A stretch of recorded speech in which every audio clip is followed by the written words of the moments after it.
From rockets to satellites to space tourism, if you do business in space, SpaceX is coming to take your profits. Since its founding in 2002, SpaceX has grown from a small rocket launcher into a gigantic space business.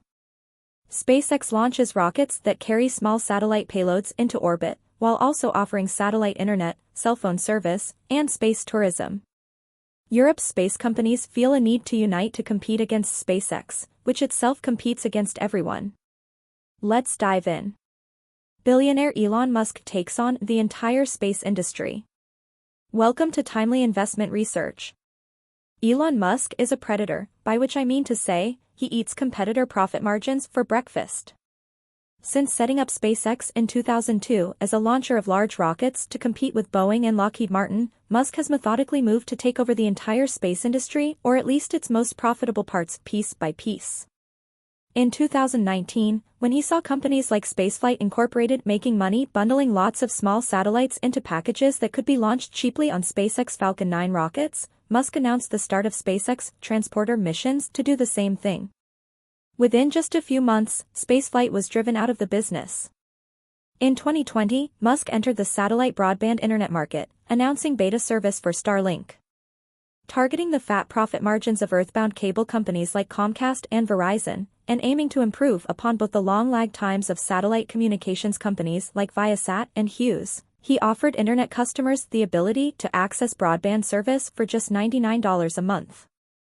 At last report, 4 million subscribers have taken him up on the offer. In 2021, SpaceX noticed that Virgin Galactic and Blue Origin were building space tourism businesses. Later that year, SpaceX sent 4 private astronauts into space on the Inspiration 4 mission. The next year, SpaceX sent 4 more private astronauts to the International Space Station. Lately, SpaceX has even been making moves on the nascent market for direct-to-consumer cell phone service. After noticing all the attention AST SpaceMobile was getting after proving the concept, SpaceX began tweaking Starlink satellites to support cell phone-to-cell phone calls as well. Result, at last report, SpaceX already has 26 times as many DTC satellites in orbit as does AST. SpaceX as Europe's biggest fear. All of which is to say, if you're involved in space investing, you'd better keep an eye on SpaceX as a potential competitor, because sooner or later that's what it's going to become. Nor am I the only person to have noticed this. In a recent interview with French periodical Les Echos, Stéphane Israel, the chief executive officer of Airbus subsidiary Arianespace, warned that SpaceX is now competing against the entire space industry. The interview focused on European Space Agency, ESA, plans to launch a European Launcher Challenge to design a new heavy-lift rocket that could compete with Arianespace's own Ariane 6. Israel did not like this idea. I doubt Europe can afford 2 heavy rockets, said Israel, highlighting the small size of Europe's launch market and its struggle to compete with SpaceX's low prices. Rather, he urged ESA to fund Arianespace efforts to build reusable rockets to upgrade Ariane 6 down the road. Arianespace's parent company seconds the emotion. Intra-European competition could end in blood and tears, so the continent needs to unite instead to compete against SpaceX, says Antoine Bouvier, special advisor to Airbus CEO Guillaume Faury. Competition within Europe will play into the hands of other global players. By which he means SpaceX. Israel's worries extend beyond space launch, too.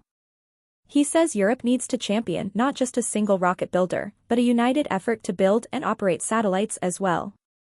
In this second category of space business, Israel cites the planned IRIS-2 satellite constellation, which Europe calls its Starlink alternative. Bouvier likewise calls it Europe's response to SpaceX and Starlink, albeit at a much higher price. What it means to investors. None of the above is surprising. Arianespace launches rockets built by its parent company ArianeGroup, Airbus, in turn, is one level up from ArianeGroup in this corporate structure. Of course Arianespace, and Airbus, think it's a bad idea to have another European company competing with them. Similarly, IRIS-2 is a project sponsored by Europe's SpaceRise consortium. As currently structured, SpaceRise will consist of about a dozen different European space companies, Airbus among them, working to jointly build and operate IRIS-2 satellites. Airbus may be only one part of this consortium, but it still makes sense that Airbus would prefer not to have anyone else compete with its team, so it can focus on competing with SpaceX instead. This might not be the way capitalism is supposed to work, but you can still see where they're coming from. Meanwhile, SpaceX, which just wrapped up a funding round valuing it at $210 billion in June, has just announced a new round of funding. Its proposed valuation today, $255 billion. Now we just need to figure out how to invest in SpaceX. Thanks for spending some time with us today, Timely Investment Research. We're so glad you did. If you found value in today's video, please give us a like, hit that bell icon to never miss an upload, and hey, don't forget to subscribe.